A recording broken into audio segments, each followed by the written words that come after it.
إن الحمد لله نحمده ونستعينه ونستغفره ونعوذ بالله من شرور أنفسنا ومن سيئات أعمالنا من يهده الله فلا مضل له ومن يضلله فلا هادي له وأشهد أن لا إله إلا الله وحده لا شريك له وأشهد أن محمدا عبده ورسوله اللهم صل وسلم على سيدنا محمد وعلى آله وصحبه أجمعين أما بعد فيا عباد الله اتقوا الله حق تقاته ولا تموتن إلا وأنتم مسلمون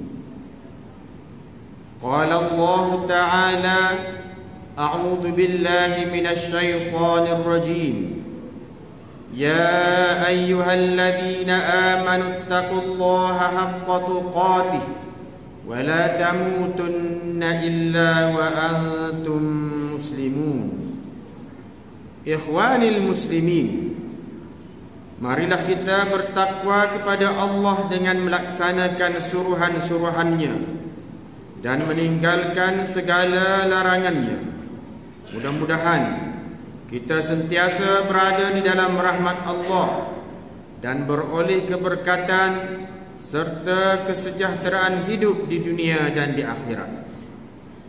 Khatib hari ini ingin menarik perhatian saudara-saudara jamaah sekalian mengenai perkara yang amat penting, tetapi sebahagian umat Islam mempersiakannya. Perkara tersebut ialah merebut peluang menikmati manfaat besar yang terdapat di taman-taman syurga yang ada di atas dunia ini. Kerana itu, khatib ingin mengajak para jamaah sekalian, marilah kita berlumba-lumba mengukuhkan keimanan dan ketakwaan kepada Allah dengan rasa cinta hadir ke taman-taman syurga di dunia ini. Ingatlah saudara-saudara jamaah sekalian, nikmat syurga yang hakiki terdapat di akhirat. Antara nikmat syurga itu ialah Allah Subhanahu wa taala menyediakan taman-taman syurga sebagai tempat berehat yang amat selesa, nyaman, tenang, tidak panas yang membakar dan tidak pula terlalu sejuk. Segala nikmat kehidupan dan rahmat di taman syurga ini bertujuan memberi ketenangan dan kebahagiaan yang tidak dapat dibayangkan oleh kita semua. Firman Allah Subhanahu wa ta'ala dalam surah Al-Insan ayat yang ke-13, muttaqiina fiha 'alal araik la yarawna fiha syamsan wala zamharira. Artinya, mereka berehat di dalam syurga dengan berbaring di atas pelamin-pelamin yang berhias. Mereka tidak nampak di situ adanya matahari, usahkan hawa panasnya, dan tidak juga merasai suasana yang terlampau sejuk. Dalam dalil-dalil yang lain pula dijelaskan bahawa taman-taman di syurga di akhirat terdapat sungai-sungai yang indah amat luar biasa. Sungai-sungai di syurga terdiri daripada sungai susu, madu yang bersih, segar, lazat, yang tidak berubah rasa dan baunya, serta juga dihiasi dengan pohon-pohon yang berbuah dan mata air yang jernih. Nikmat ini kekal selama-lamanya di akhirat dan tidak ada kekurangan sama sekali. Timbul tanda tanya dalam fikiran kita, yaitu bagaimana pula taman-taman syurga yang terdapat di dunia ini? Dan di mana letaknya taman-taman syurga tersebut? Sebahagian umat Islam hanya mengetahui taman syurga di dunia hanya terdapat di Raudhah di Masjid Nabawi di Madinah. Kerana itu, setiap kali musim haji atau melaksanakan ibadah umrah, jamaah berlumba-lumba dan berebut-rebut untuk berada di Raudhah itu demi mencari keberkatan di situ. Rasulullah sallallahu alaihi wasallam menyebut bahawa terdapat taman-taman syurga di dunia ini dan menasihatkan kita supaya dengan rasa cinta kepada Allah sehinggalah di taman-taman syurga itu. Rasulullah sallallahu alaihi wasallam bersabda, "Idza marartum bi riyadil jannah farta'u." Qalu, "Wa ma riyadul jannah?" Qala, "Hilaqudz dzikri." Hadis rawahu Tirmizi. Maksudnya, apabila kamu melalui taman-taman syurga, maka singgahlah dengan rasa cinta. Para sahabat bertanya, apakah taman-taman syurga itu? Nabi menjawab, halaqah-halaqah atau kumpulan majlis zikir. Dalam hadis ini, Rasulullah sallallahu alaihi wasallam mengibaratkan bahawa berada dalam halaqah atau majlis zikir seperti berada dalam taman-taman syurga. Berdasarkan pendapat terkuat di kalangan ulama bahawa apa yang dimaksudkan dengan halaqah atau kumpulan majlis zikir itu adalah merujuk kepada majlis-majlis ilmu, terutamanya yang diadakan di masjid atau surau yang dipimpin oleh seseorang guru yang mengajar dan mengkaji tentang ilmu akidah, akhlak, syariah sesuai dengan Al-Quran dan As-Sunnah. Apa yang menimbulkan tanda tanya dalam fikiran ialah mengapa Rasulullah sallallahu alaihi wasallam mengibaratkan majlis-majlis ilmu itu seperti berada di dalam taman-taman syurga.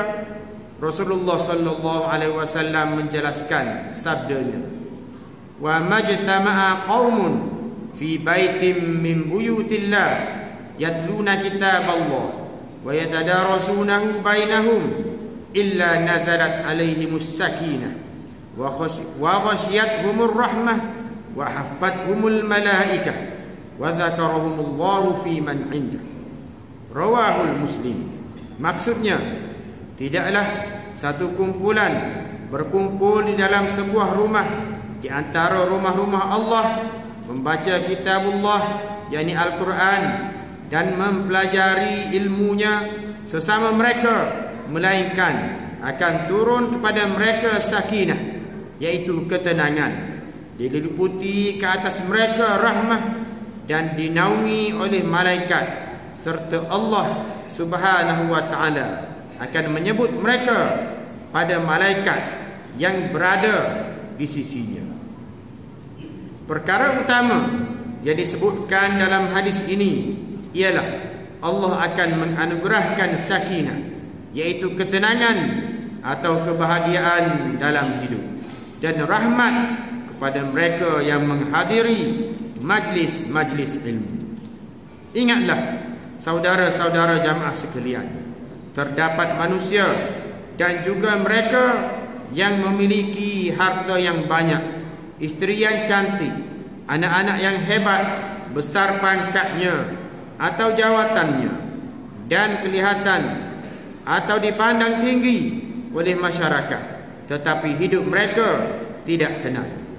Ingatlah, hanya Allah yang Maha Kuasa yang dapat menurunkan ketenangan dan kebahagiaan hakiki di dalam hati kita dengan cara berikhtiar mencari keredaan Allah, mendekati Allah Subhanahu wa ta'ala, khususnya melalui majlis-majlis ilmu.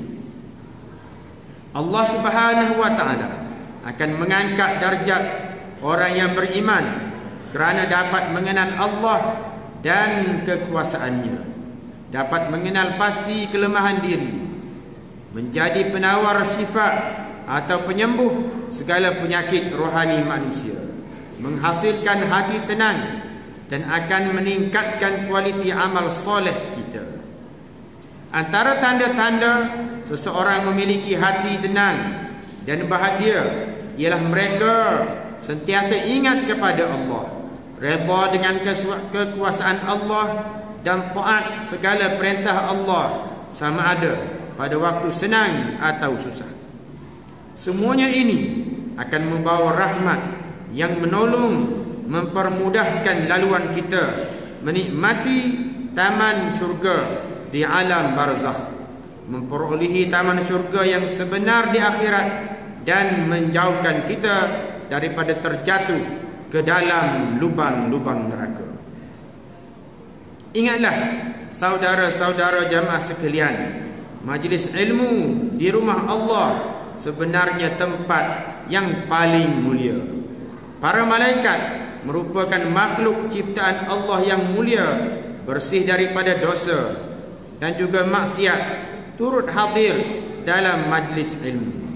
Dalam majlis itu, malaikat turut melebarkan sayapnya mengelilingi para jamaah. Mereka turut mendoa dan mengaminkan doa supaya para jamaah mendapat sakinah dan rahmat. Kerana itu, orang yang hadir ke majlis ilmu amat beruntung kerana berpeluang dan mudah mendapat doa yang berkat daripada para malaikat. Ikhwanil muslimin, bagi menjamin kita mendapat manfaat sepenuhnya ketika berada dalam taman-taman syurga itu, maka kita hendaklah menjaga adab-adabnya. Adab-adab itu antaranya ialah hadir ke majlis itu dengan rasa cinta dan niat ikhlas kerana Allah, mengambil berat ilmu yang diperolehi dan mengamalkannya. Jangan berputus asa walaupun ada rintangan dalam memahami ilmu. Bagaimanapun, terdapat juga dalam kalangan kita yang tidak mengambil berat majlis ilmu di masjid yang menjadi taman syurga itu. Mereka berpendapat tidak perlu lagi hadir ke majlis ilmu kerana memadai belajar agama secara online atau melalui media sosial. Sebenarnya, masjid atau surau adalah tempat yang paling disukai Allah. Rasulullah sallallahu alaihi wasallam bersabda, "Ahabbul biladi ila Allah masajiduha wa abghadul biladi ila Allah aswaquha." Hadis rawahu Muslim.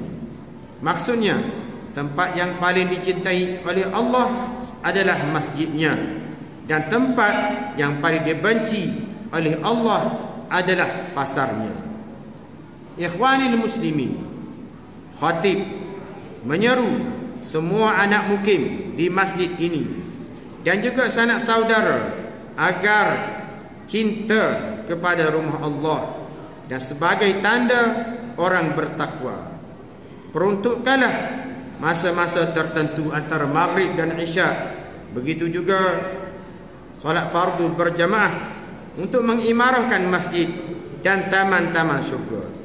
Allah Subhanahu wa taala berfirman, "Innama ya'muru masajidallah man amana billahi wal yawmil akhir wa aqama as-salah wa ata az-zakah wa lam yakhsha illa Allah fa'asa ulaika ay yakunu minal muhtadin."